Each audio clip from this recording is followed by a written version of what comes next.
C'est la fête à Jean-Bouin ce début de saison, 84 points marqués en 2 matchs, alors forcément le public parisien en redemande. Mais Castres, défait à domicile la semaine dernière, n'est pas vraiment venu dans la capitale pour envoyer du jeu. Toujours 0-0 quart d'heure de jeu, mais là, le Stade Français a un beau mouvement à négocier. Le très en forme Geoffrey Doumerou navigue dans la défense. Jules Plisson prend un bon caramel, mais l'action se poursuit. Doumerou, toujours dans le fermé pour Julien Arias, qui part dans la zone 0 du ruck, c'est-à-dire tout droit dans son axe. Il est pris, mais Jules Plisson a suivi. Premier essai de ce match, un essai de 3/4, peut-on dire, puisque sont décisifs Doumerou, Arias, et bien sûr Plisson à la finition, avec la transformation, Paris mène 7-0. On bascule directement à la demi-heure de jeu. Plisson et Urdapilleta ont ajouté une pénalité chacun au score qui est de 10-3.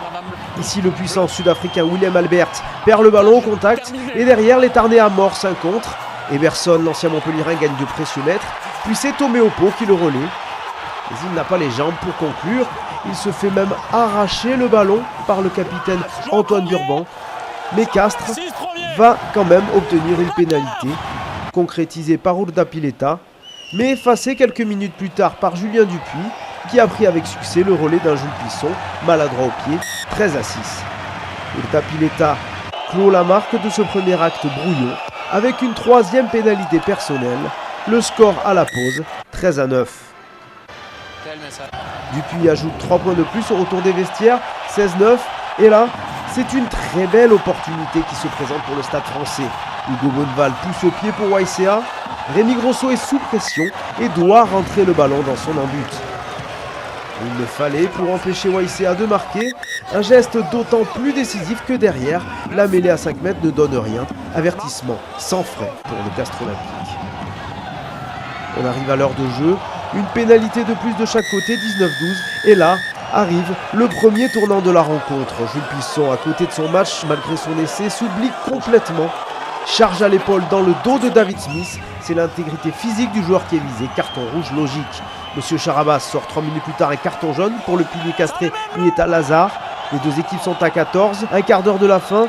19-15 au tableau d'affichage et ce sont les Tarnais qui poussent pour inverser le Stade Français. Urdapilleta attaque la ligne et transmet à Dupont. C'est déjà à la limite de l'en avant.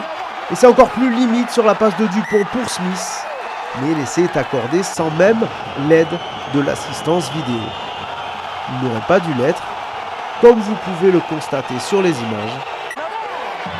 Toujours est-il qu'avec la transformation, Castres passe en tête pour la première fois de la partie et mène 22-19. Mais les Parisiens ont du cœur et comme contre Clermont vont revenir de l'enfer. Julien Dupuis fait mine de lancer ses avants à 2 mètres de l'embut et ouvre grand champ.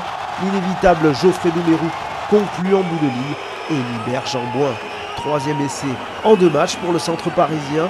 L'essai de la gagne puisque Dupuis transforme en point et passe une dernière pénalité pour un score final de 29-25. Malgré les aléas, le Stade Français sort victorieux de ce match au piège. Castres repart de la capitale avec le bonus défensif.